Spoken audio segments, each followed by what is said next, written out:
जनप्रतिनिधि विकास कुमार के साथ दुर्व्यवहार, एमजीएम के एनेस्थीसिया डॉक्टर ने की बदसलूकी, मीडिया कर्मी के साथ भी दुर्व्यवहार का आरोप।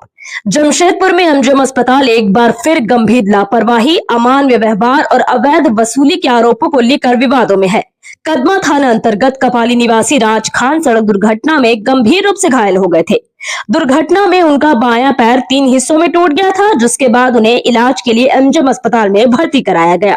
पीड़ित परिवार की आर्थिक स्थिति कमजोर होने के कारण इलाज की समुचित व्यवस्था नहीं हो पा रही थी। परिजनों की सूचना पर सामाजिक कार्यकर्ता विकास कुमार अस्पताल पहुंचे और इलाज में लगने वाले स्टील रॉड सहित बकाया सामग्री का भुगतान कर ऑपरेशन की व्यवस्था कराने का प्रयास किया। इस दौरान अस्पताल की अव्यवस्था, संवेदनहीनता सामने आई। आपसे पैसा लिया? वो आया था, 2 लड़का आया तो पैसा लेके गया 2000। किसके तरफ से लिया आपसे पैसा? बोला कि वायर का पैसा लगेगा।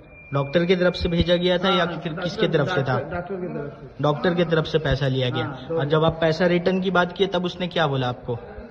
डॉक्टर बोला कि तुम्हारा अटेंडेंस कुछ ये कर रहे, जाओ बाहर बात करके आओ, आज नहीं होगा कल होगा तेरा। कल होगा। आरोप है कि ऑपरेशन के लिए तैयार मरीज को 5 से 6 घंटे तक व्हीलचेयर पर ओटी गेट के बाहर बिठाए रखा गया और बार बार ऑपरेशन टाल दिया गया।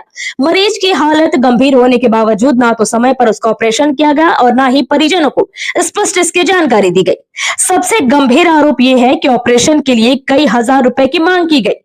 कहा गया है कि रुपए देने पर ही ऑपरेशन की तारीख तय की जाएगी। इस कथित घूसखोरी का विरोध करने पर अस्पताल स्टाफ, नर्स और अस्पताल कर्मचारियों द्वारा मरीज और परिजनों के साथ बदसलूकी और धमकी दी गई और साथ ही विकास कुमार के साथ भी अभद्र व्यवहार किया गया।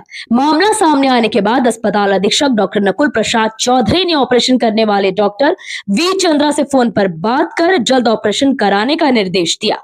अधीक्षक ने यह भी स्वीकार किया है कि अस्पताल के पास पर्याप्त फंड नहीं है, इसी कारण मरीजों से कुछ सामग्री मंगाई जा रही है। हालांकि इसके बावजूद अवैध वसूली के आरोपों पर कोई ठोस कार्रवाई नहीं की गई। अधीक्षक के निर्देश के बाद जब परिजन और पत्रकार ऑपरेशन थिएटर पहुंचे तो वहां होमगार्ड द्वारा उन्हें हटाने की कोशिश की गई। आरोप है कि इसके बाद अस्पताल कर्मचारियों और नर्सों ने खुलेआम धमकाना शुरू कर दिया और कहा कि अस्पताल में पानी, ब्लड और अन्य संसाधनों की कमी है, इसलिए ऑपरेशन संभव नहीं है। पहले ब्लड लाने के लिए कहा गया, फिर ऑपरेशन की तारीख आगे बढ़ा दी गई। परिजनों का आरोप है कि पहले शुक्रवार को ऑपरेशन की बात कही गई थी, फिर तारीख बढ़ाकर बुधवार को कर दिया गया। इससे साफ होता है कि मरीज को जानबूझकर मानसिक और शारीरिक रूप से परेशान किया जा रहा है। ये पूरा मामला सरकारी अस्पतालों में मुफ्त इलाज के नाम पर मरीजों से अवैध वसूली और उन्हें परेशान करने का गंभीर तस्वीर पेश करता है। सवाल उठता है कि जब